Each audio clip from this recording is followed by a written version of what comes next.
ಅದೇ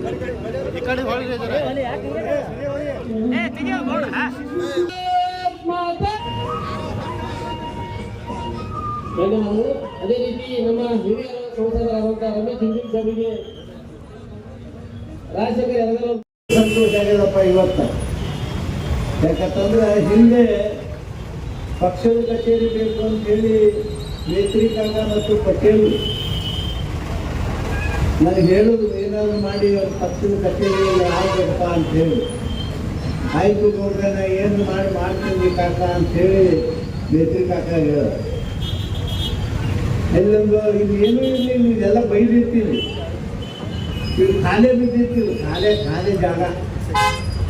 ನಾನು AC ಅವ್ರಿಗೆ ಹೋಗಿ ರಿಕ್ವೆಸ್ಟ್ ಮಾಡಿಕೊಂಡೆ, ನೋಡ್ರಿ ಅದು ಖಾಲಿ ಬಿದ್ದದ, ಏನೂ ಆಗಿಲ್ಲ, ನನ್ನ ಪಕ್ಷದ ಆಫೀಸ್ ಬೇಕಂತ ಹೇಳ್ತಾರೆ, ಅದನ್ನು ಕಟ್ಟಿಸ್ತೀನಿ, ನೀವು ಮಾಡಿಕೊಡ್ರಿ ಅಂದಾಗ ಅವತ್ತಿನ ಅಸಿಸ್ಟೆಂಟ್ ಕಮಿಷನರ್ ಮಾಡಿಕೊಡ್ತೀನಿ. ಮುಂದೆ ನಾನು ಮಂತ್ರಿ ಇದ್ದ, ನಾ ಯಾವತ್ತೂ ಕೂಡ ಈ ಹಣ ಅವನಿಗೆ ಇವನಿಗೆ ಬೇಡ ಚಟ ನನ್ನ ಜೀವನದಲ್ಲಿ ಇರಲಿಲ್ಲ.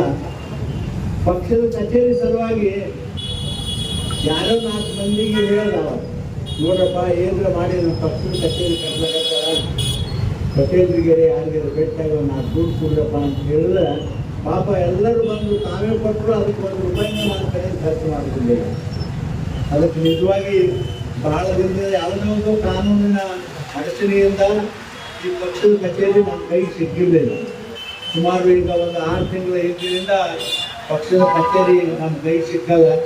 ಸುಮಾರು ಜನ ಹಿಂದೆ ಬಾಡಿಗೆ ಕೊಟ್ಟವರು ಅದು ಬಾಡಿಗೆ ಸಹಿತ ಪಕ್ಷದ ಕಚೇರಿ ಕೊಟ್ಟಿಲ್ಲ. ಈಗ ಮಾತ್ರ ಭಾಳ ಕಟ್ಟಾಗಿ ಹೇಳಿ ಅವ್ರಿಗೆಲ್ಲ ತಾಕೀತು ಮಾಡಿ ಪ್ರತಿ ತಿಂಗಳ 1ನೇ ತಾರೀಕಿಗೆ ಪಕ್ಷದ ಕಚೇರಿಗೂ ನೀವು ಏನು ಹೊರಗಿನ ಅಂಗಡಿಯವರು ಅದೇ 1-3 ಮಂದಿ ಪಕ್ಷದ ಕಚೇರಿಗೆ ಹಣ ಬಿಡಬೇಕು ಅಂತಕ್ಕಂಥ ಮಾತಾ ನಾನು ಪಟ್ಲಿಗೆ ನಮ್ಮ ಆತ್ಮೀಯರಾಗಿರ್ತಾರೆ ಸಾಹೇಬ್ ಪಟ್ಲಿಗೆ ಸಾಹೇಬರು ಹೇಳಿ ಅವರಿಗೆಲ್ಲ ರೆಂಟಿಗೆ ಅಲ್ಲಿ ಕೊಟ್ಟಾರ. ಪಕ್ಷದ ಕಚೇರಿ ನಡೆಸಬೇಕಾದ್ರೆ ಬಹಳ ಕಷ್ಟ ತ್ರಾಸರು. ಯಾಕಂದರೆ ಹಿಂದೆ ನಾವು ನೋಡಿದ್ದೆವು, ಆದರೆ ಪಟೇಲ್ ಗೌಡರು ಬಹಳ ವಿಚಿತ್ರ ಮನುಷ್ಯ ಇದ್ದ ಅನ್ನೋ ಕಾರಣಕ್ಕಾಗಿ ಪಕ್ಷದ ಕಚೇರಿ ಇಲ್ಲಿ ನಡೆದಿತ್ತು ಸರಿಯಾಗಿ.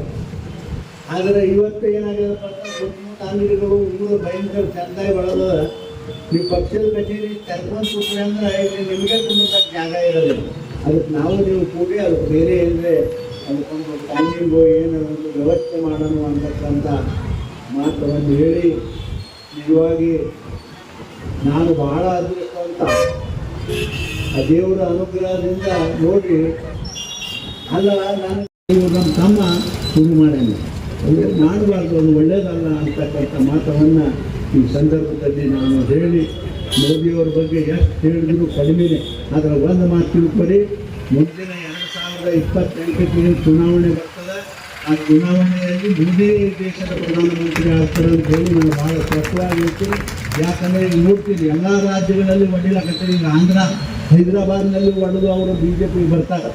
ಈಗ ನೋಡಿರಿ ಅಲ್ಲಿ ಹೆಂಗಾಯ್ತು ಅವ್ರ ಪಶ್ಚಿಮ ಬಂಗಾಳದಲ್ಲಿ ಯಾವ ಪಕ್ಷನೂ ಬರೋದಿಲ್ಲ, ಆಕೆನೇ ಬರ್ತಾಳೆ ಅಮ್ಮ ಅಂತ ಹೇಳೋದು ಜನ. ನೋಡ್ರಿ ಅವರು ಪಾಪ ಬಡವರಿಗೆ ಕೇಂದ್ರ ಸರ್ಕಾರ ಆಯುಷ್ಮಾನ್ ಭಾರತದ ಅಡಿ